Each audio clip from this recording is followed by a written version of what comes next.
Assalamualaikum warahmatullahi wabarakatuh. Di sini kami dari kelompok 2 akan mempresentasikan hasil penelitian kelompok kami yang berjudul Pola Perilaku Konsumsi Driver Ojek Online Terhadap Jumlah Pendapatan. Sebelumnya saya akan memperkenalkan anggota dari kelompok kami. Yang pertama ada Lailatul Quraini Suryaningsih dengan akhiran NIM 007. Saya sendiri Yasinta Eka Deviana dengan akhiran NIM 013. Yang ketiga ada Eka Puspitasari dengan akhiran NIM 031. Yang keempat ada Ahmad Saiful Rijal dengan akhiran NIM 041. Yang kelima ada Sheila Divandra Aiswarya dengan akhiran NIM 048. Yang keenam ada Devina Amelia Fauzi dengan akhiran NIM 095. Yang ketujuh ada Titis Agustin Cahyani Tias dengan akhiran NIM 107. Yang terakhir ada Imelda Diasa Fitri dengan akhiran NIM 127.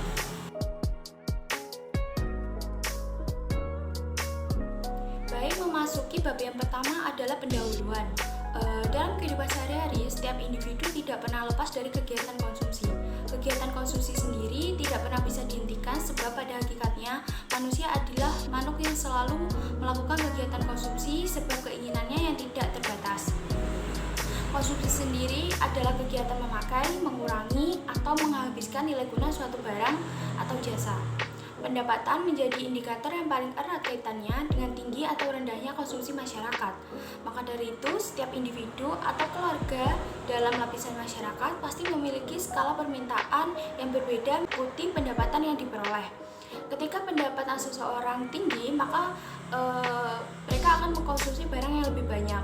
Oleh karena itu, dalam penelitian ini kami tertarik untuk meneliti pola konsumsi driver ojek online yang memiliki penghasilan tidak menentu. Sebagai sampel dari penelitian kami ingin mengetahui bagaimana para driver ojek online tersebut mengatur pola konsumsi mereka dalam memenuhi kebutuhan sehari-hari dengan penghasilan yang tidak menentu. Landasan teori. Landasan teori yang pertama yaitu Absolute Income Hypothesis. Landasan teori ini dicetuskan pertama kali oleh John Maynard Keynes. Menurut teori ini, pengeluaran konsumsi yang dilakukan oleh rumah tangga bergantung kepada besarnya pendapatan. Di dalam teori ini terdapat MPC dan juga APC. MPC merupakan perbandingan antara jumlah pendapatan dan juga jumlah konsumsi yang dilakukan oleh rumah tangga. MPC digunakan untuk mengukur ketika semakin besar jumlah pendapatan, maka semakin besar pula jumlah konsumsi rumah tangga. Terdapat juga APC yaitu kecenderungan mengonsumsi. Ketika pendapatan naik, APC akan turun karena peningkatan pendapatan selalu tinggi. Pendapatan yang dilakukan oleh rumah tangga merupakan faktor utama dalam pola konsumsi. Menurut fungsi konsumsi Keynes, konsumsi akan selalu terjadi walaupun pendapatan sama dengan 0. Landasan teori yang kedua yaitu Permanent Income Hypothesis. Teori ini dicetuskan pertama kali oleh Milton Friedman. Milton menjelaskan bahwa konsumsi tahunan masyarakat adalah sebuah fungsi untuk menunjukkan tingkat pendapatan yang diinginkan sesuai dengan karyanya yaitu A Theory of Consumption Function. Dalam teori Permanent Income Hypothesis dijelaskan mengenai pengeluaran untuk konsumsi dipengaruhi oleh pendapatan permanen. Jadi konsumsi orang itu bergantung pada pendapatan yang mereka miliki. Pendapatan permanen sendiri terdiri atas pendapatan periode lalu ditambah dengan windfall income yang diyakini menjadi bagian dari pendapatan permanen. Selain itu, perilaku konsumen yang ingin memaksimalkan konsumsinya bisa diukur dengan mengonsumsi sesuai dengan anggaran yang mereka miliki. Selanjutnya yang ketiga yaitu Relative Income Hypothesis. James Stamble Disraeli dengan bukunya yang diterbitkan pada tahun 1949 yang berjudul Income, Saving, and Consumer Behavior Theory, Disraeli mengemukakan bahwa pengeluaran untuk konsumsi ditentukan oleh pendapatan relatif. Oleh karena itu, apabila pendapatan berkurang, konsumsi tidak akan banyak mengurangi pengeluarannya untuk konsumsi. Untuk mempertahankan tingkat konsumsi yang tinggi ini, mereka terpaksa melakukan saving.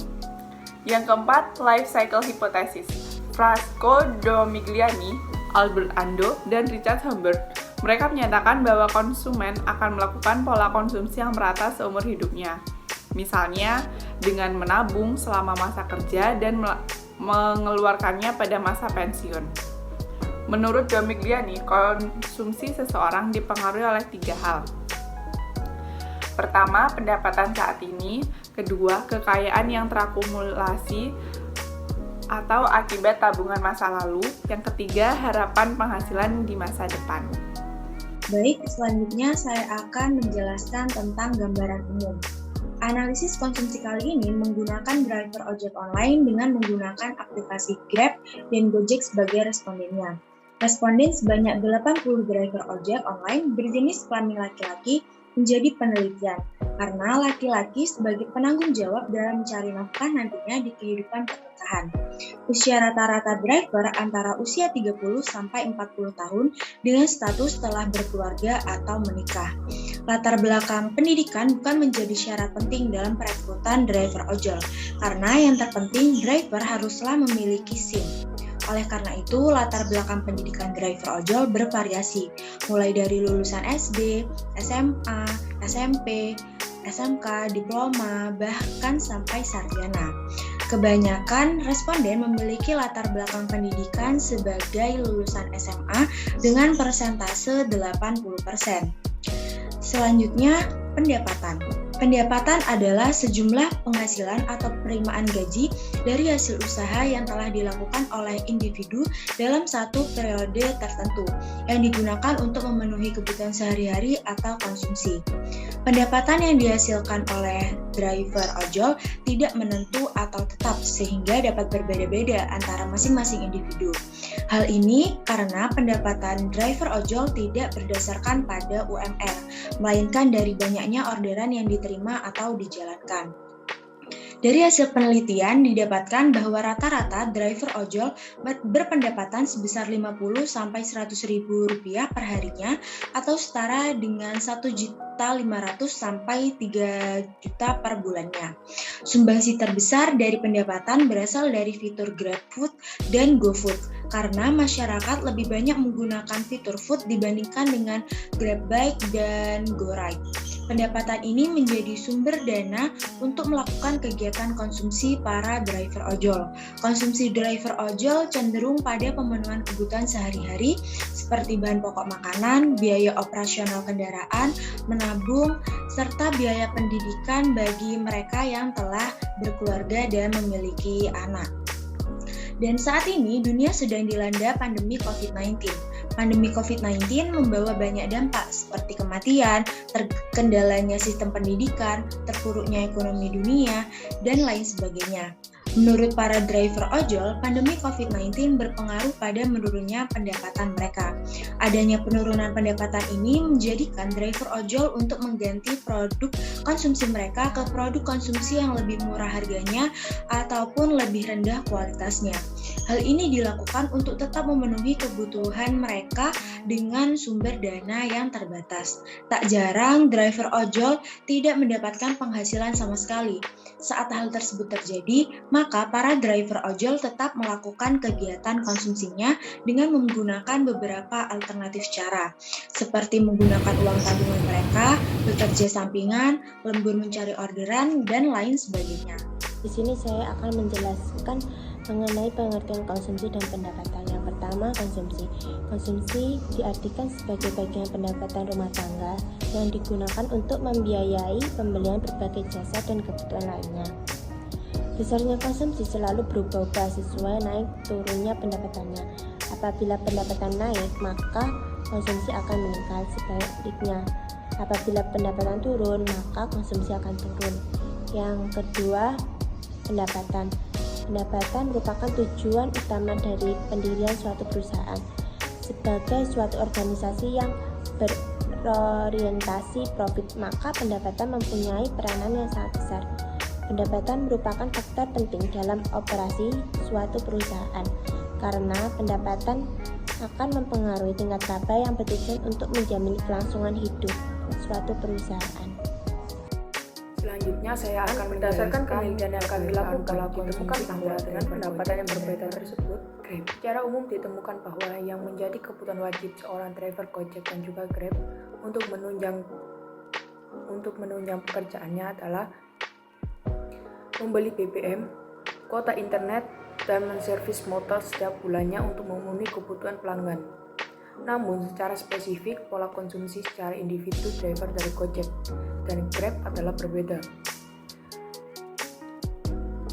Perbedaan tersebut terjadi akibat perbedaan pendapat dan status pernikahan mereka. Ketika seorang driver ojek online menyandang status lajang atau belum menikah, pola konsumsi setiap hari mereka selain konsumsi wajib seorang ojol, mereka hanya membeli kebutuhan makanan, hiburan, dan kebutuhan pribadi lainnya. Berbeda dengan para driver ojek online yang menyandang status sudah menikah dan memiliki keluarga, konsumsi mereka setiap harinya selain konsumsi wajib, seorang ojol mereka juga membeli kebutuhan pokok seperti bahan pangan, sandang, papan, ditambah lagi kebutuhan anak seperti pampers dan susu, kebutuhan pendidikan anak seperti seragam, uang saku, dan biaya lainnya. Dan kebutuhan pribadi seperti membeli rokok dan make up pasangan. Pandemi ini sangat berdampak ke kehidupan manusia. Tidak terkecuali driver ojek online juga ikut terdampak. Pendapatan yang biasa mereka terima dari orderan makanan ojek saat ini hanya didominasi oleh orderan makanan. Hal ini dikarenakan masyarakat juga sudah mempunyai pola hidup yang baru saat pandemi. Masyarakat lebih memilih untuk menaiki kendaraan pribadi atau diantar karena masih was-was adanya virus COVID. Selain itu, pembatasan-pembatasan yang merupakan kebijakan pemerintah saat pandemi ikut menghambat pendapatan driver ojek online. Sehingga karena pendapatan yang mereka dapatkan berubah, maka pola konsumsi mereka juga ikut berubah. Contoh perubahan seperti pembelian beras yang biasa menggunakan merek mahal, lalu saat pandemi ini berubah menjadi merek yang terjangkau. Lalu saat sebelum pandemi, para driver bisa melakukan kegiatan belanja bulanan. Saat pandemi hanya membeli barang yang diperlukan saat itu saja. Maka dari itu, pandemi ini sangat mengubah pola konsumsi driver ojek online. Kesimpulan yang kami dapatkan dari penelitian kali ini yaitu penghasilan yang didapatkan oleh driver dan Gojek rata-rata digunakan untuk kebutuhan konsumsi rumah tangga dan sebagian untuk ditabung. Hasil penelitian ini sesuai dengan pandangan tokoh ekonomi yaitu Keynes yang menyatakan bahwa pendapatan merupakan penentu penting dari konsumsi. Alasan konsumsi menjadi faktor penting karena di dalam menentukan suatu pendapatan melakukan konsumsi untuk mempertahankan hidupnya. Sekian dari kelompok 2. Kurang lebihnya saya mohon maaf. Terima kasih.